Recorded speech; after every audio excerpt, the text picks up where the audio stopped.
Hello दोस्तों, नमस्कार, good evening आपसे दोस्तों को। तो आप सब कैसे हैं? चलिए दोस्तों, मैं उम्मीद करूंगा आप सब बहुत ही अच्छे होंगे। आज की इस वीडियो में हम क्या बताने वाले हैं दोस्तों, आपका हमारी वीडियो का थंबनेल देखकर समझ में आ गया होगा, आप जान गए होंगे। तो चलिए दोस्तों, इस वीडियो में हम आज आप लोगों को बताने वाले हैं सुगम विज्ञान क्लास 6 चैप्टर 14, ठीक है, जिसमें दोस्तों हम लोग के प्रकाश, छायाएं एवं प्रवर्तन के बारे में पढ़ना था। आज मैं दोस्तों आपका द्वितीय प्रश्न का क्वेश्चन आंसर आपको इस वीडियो में देने वाला हूँ। इससे पहले दोस्तों अति लघु और लघुत्तरीय प्रश्न का क्वेश्चन आंसर जो है मैंने पिछले वीडियो में बना करके डाल दिया हूँ, जो आपको सभी के सही वीडियो दोस्तों प्लेलिस्ट में मिल जाएंगे। अगर आप नहीं देखें तो जाकर के देख लीजिएगा, ठीक है। बाकी दोस्तों आज के इस वीडियो में हम द्वितीय प्रश्न का जो क्वेश्चन आंसर है मैं आपको बताने वाला हूँ, तो आप ध्यान पूर्वक से देख लेंगे, ठीक है। तो यहाँ पर दोस्तों चलिए देर करते वीडियो करेंगे स्टार्ट। वीडियो स्टार्ट करने से पहले एक छोटी सी रिक्वेस्ट होती है कि अगर आप हमारे चैनल पर नए होंगे तो चैनल को सब्सक्राइब और बेल नोटिफिकेशन को प्रेस कर लेंगे, ताकि मैं जो भी वीडियो बनाऊंगा उसका नोटिफिकेशन आपको जल्द ही मिल जाएंगे, ठीक है। और दोस्तों अगर हमारी वीडियो अच्छी लगी तो वीडियो को अपने दोस्तों के पास भी शेयर करेंगे, ठीक है, ताकि उनको भी समझ में आ जाए और वो भी अपना क्वेश्चन के आंसर को लिख पाए, ठीक है।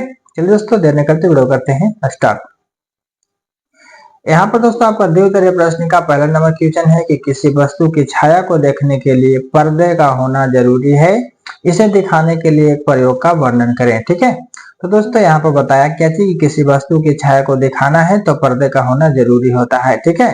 तो इसका हमें एक प्रयोग यहाँ पर ही हमने बताया है। तो चलिए जानते हैं किस तरीके से लिखेंगे, ठीक है। तो यहाँ पर दोस्तों मैंने लिखा है कि शाम में अंधेरा होने पर आप अपने कुछ मित्रों के साथ किसी खुले मैदान में जाएं, ठीक है। जब शाम हो जाए तो क्या करना है कि मित्रों के साथ बोल रहा है कि खुले मैदान में जाना है, ठीक है। तो खुले मैदान में जाएं, साथ में एक टॉर्च तथा गत्ते की एक सीट भी लेते जाएं, ठीक है। यानी कि अपने मित्र से बोल रहा है कि टॉर्च जलाकर इस प्रकार पकड़ने को कहें जिससे टॉर्च का प्रकाश ऊपर है ना आकाश की ओर जाए। कहा जाए? आकाश की ओर जाए।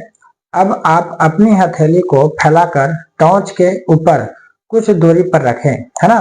क्या करना है? टॉर्च के ऊपर जो है कुछ दूरी पर रखना है, कुछ दूरी पर क्या करना है दोस्तों? रखना है, ठीक है।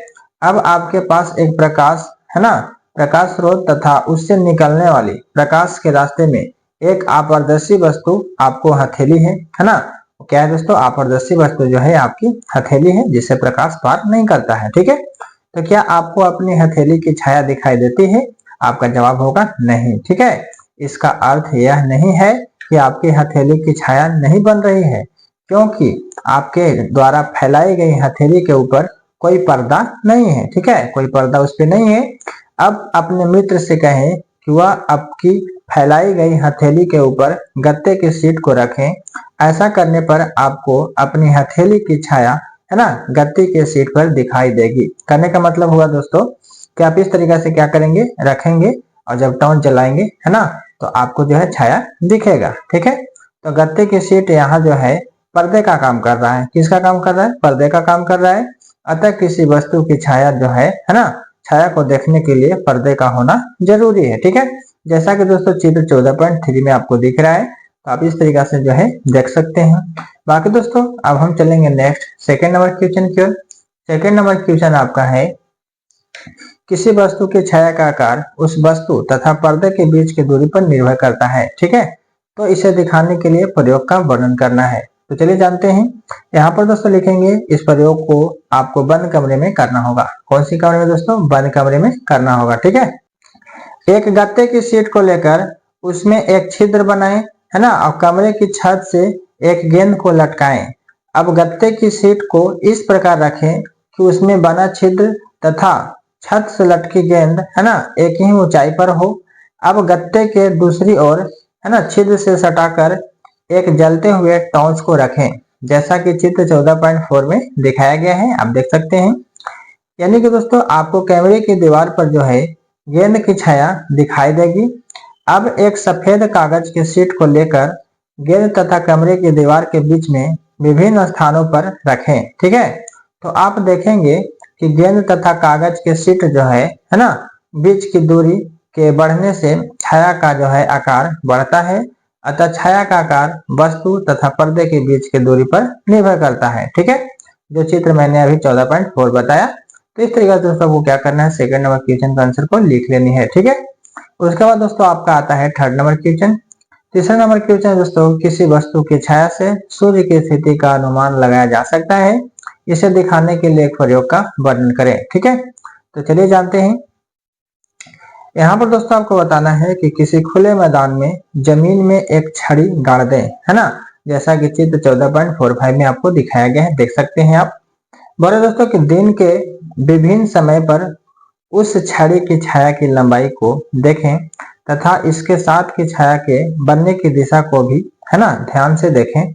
आप पाएंगे कि छड़ी की छाया की स्थिति हमेशा बदलती रहती है और यह हमेशा प्रकाश स्रोत, यहाँ जो क्या है सूर्य है ना, क्या होती है दोस्तों, विपरीत दिशा में बनती है। अतः जब कभी भी प्रकाश स्रोत तथा वस्तु के बीच की आपेक्षिक स्थिति बदलती है, छाया की स्थिति भी क्या होती है, बदलती जाती है। ठीक है, यानी कि आप यह भी देखेंगे कि छाया की लंबाई सुबह तथा शाम में अधिक तथा दोपहर में कम होता है। छाया की लंबाई प्रकाश स्रोत, है ना, तथा वस्तु के बीच बनने वाले कोण पर निर्भर करती है। ठीक है, तो इस तरीके से दोस्तों मैंने इसे ऐड कर दिया है। तो आप इस तरीके से क्या करेंगे, 3 नंबर क्वेश्चन को लिख लेंगे। अब आता है दोस्तों आपका 4 नंबर क्वेश्चन कि एक प्रयोग द्वारा दिखाएं कि किसी वस्तु की छाया की लंबाई उस वस्तु तथा प्रकाश स्रोत के बीच बनने वाले कोण पर निर्भर करता है। ठीक है, तो दोस्तों अभी मैंने आपको बताया कि छाया की लंबाई सुबह तथा शाम में अधिक तथा दोपहर में कम होता है ना। छाया की लंबाई जो है प्रकाश स्रोत तथा वस्तु के बीच बनने वाले कोण पर निर्भर करती है। किस पे दोस्तों, कोण पर निर्भर करती है। यानी कि चित्र दिख रहा होगा आपको 14.6। छाया का आकार जो है केवल वस्तु तथा प्रकाश स्रोत के बीच के कोण पर ही निर्भर नहीं करता, बल्कि यह प्रकाश स्रोत तथा वस्तु के बीच की दूरी पर भी निर्भर करता है। ठीक है, तो इस तरीके से दोस्तों 14.6 चित्र जो है आप उतार लेंगे। बाकी दोस्तों अब आता है आपका नेक्स्ट 5 नंबर क्वेश्चन।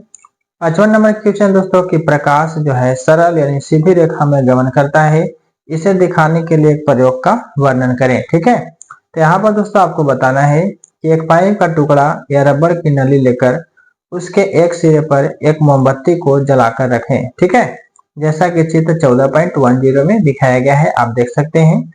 नली को सीधी रखकर उसके दूसरी ओर से मोमबत्ती की लौ को देखें और 14.10 यानी कि क में आप देखिए। ठीक है, आपको जो है अब नली को थोड़ा सा मोड़ देना है, जो 14.10 के ख में दिखाया गया है, देख सकते हैं आप, है ना, तथा मोमबत्ती की लौ को पुनः देखने का प्रयास करें।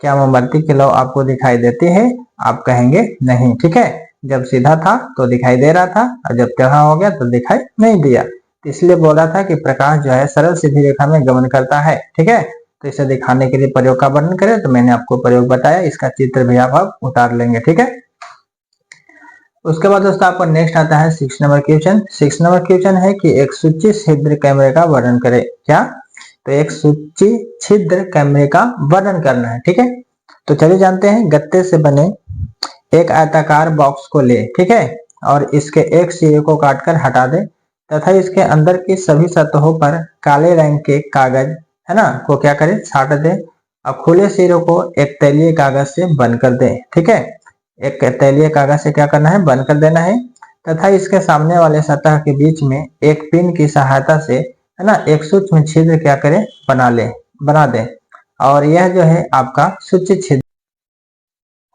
कैमरा हुआ, यानी कि आपका वो कैमरा होगा। अब इस सूक्ष्म छिद्र के सामने एक जलती हुई मोमबत्ती या जलते हुए लैंप को रखें। ठीक है, आपको मोमबत्ती की लौ या लैंप का उल्टा प्रतिबिंब तैलीय कागज पर दिखाई देगा। ठीक है, सूक्ष्म छिद्र कैमरे से प्रतिबिंब का बनना चित्र 14.11 में दिखाया गया है।